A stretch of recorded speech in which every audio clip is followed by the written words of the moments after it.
Today you'll see plenty of volunteers at the Traverse City Film Festival, but the people you may not see are the ones who have to make sure each movie makes it to the proper venue.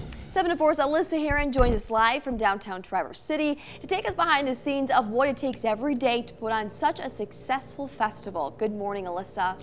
Good morning, Brennan and Melissa. Joining us now is John Robert Williams. Thanks for joining us. He's the co-founder of the Traverse City Film Festival. Good morning. How are you, Alyssa? Good. I'm doing pretty good. Great. Good. How's Film Fest going this week? Perfect. Best ever.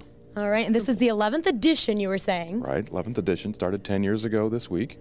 All right. And we're in one of the main hubs of the Traverse City Film Festival right now. So we're at the top of the Chase building, downtown Traverse City. I want you to describe where we're at. Well, this is the print traffic area here, and right behind you are all of the movies that we're running during the festival this year. And these are mostly what they call DCPs, or digital cinema packages here.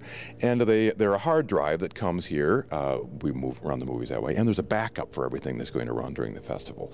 And so the festival specialists that run this traffic all the movies around to the different venues are organizing these. They have to check them all in. We have a very secure system of doing that, and then every single movie is run and tested before it ever goes to every venue.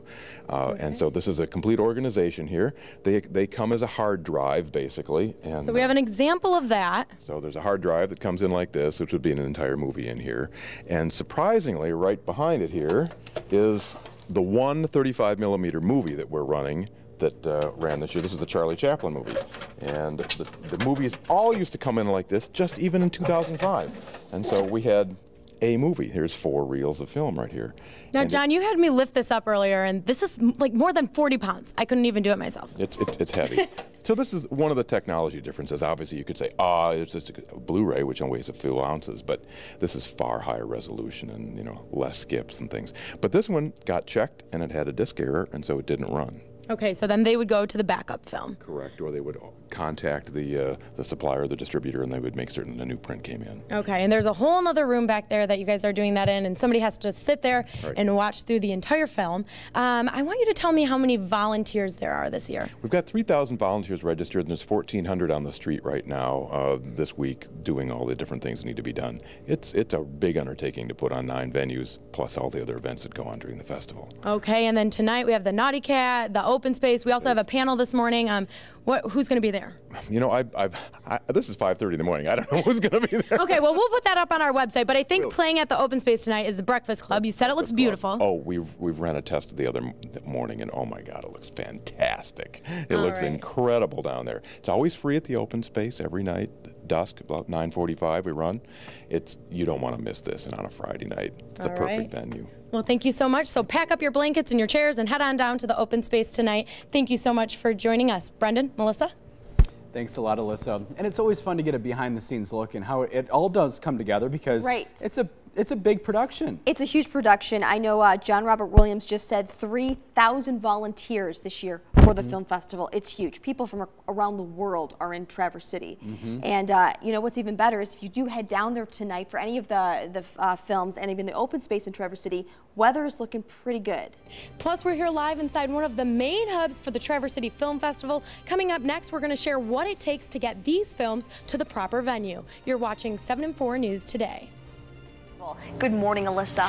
Good morning, Brendan and Melissa. With us again is John Robert Williams. He's the co-founder of the Traverse City Film Festival. Thanks for joining us this morning. Absolutely. Good morning to you. It's a great day at the festival. It sure is. And how has it been going this week? Who are some of the people that we've had here? Geraldine Chaplin is here right now. Roger Corman is here. We just had shorts from him yesterday. We've got lots of great people here. It's wonderful. Okay, now we're in one of the main hubs for the Traverse City Film Festival right now. We're in the print trafficking room. So kind of describe what we're looking at.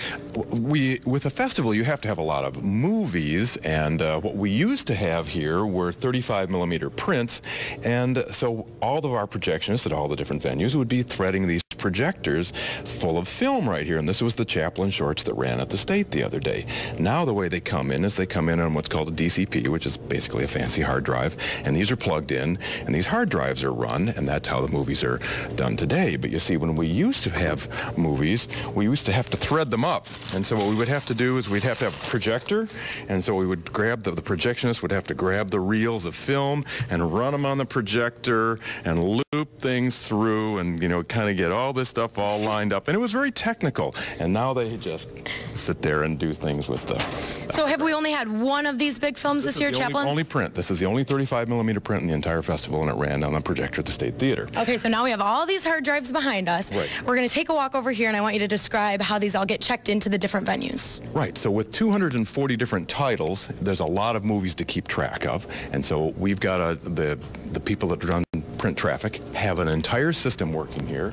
And so if you see, we have a red dot, which means we have a print missing right now. When they check it in, there will be a yellow, and then once they've gone through it and revised it, make certain that everything is good, then it gets a green sticker.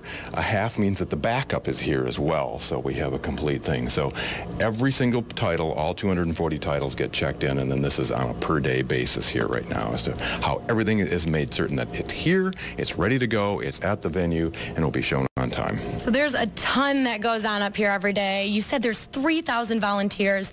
Tonight, really quick, I just want you to hit on the free movie that people can see at the open space. We've got the Breakfast Club, which is just fantastic, and you've got to come down and see it. It looks phenomenal on the big screen. All right. Well, thank you so much for joining us this morning. It was fun taking a look behind the scenes, and we'll put all of this information up on our website at UpNorthLive.com. Reporting live in Traverse City, Alyssa Heron, 7 and 4 News. Thanks a lot, Alyssa. Love those behind-the-scenes look to see how it all comes together. And exactly. Thousands of volunteers to make it all happen. 3,000 volunteers. And what's so great, too, you have everybody in town from across the country, around the world, and weather cooperating so people can get out there and check out these films and still going on through the weekend. So good news there.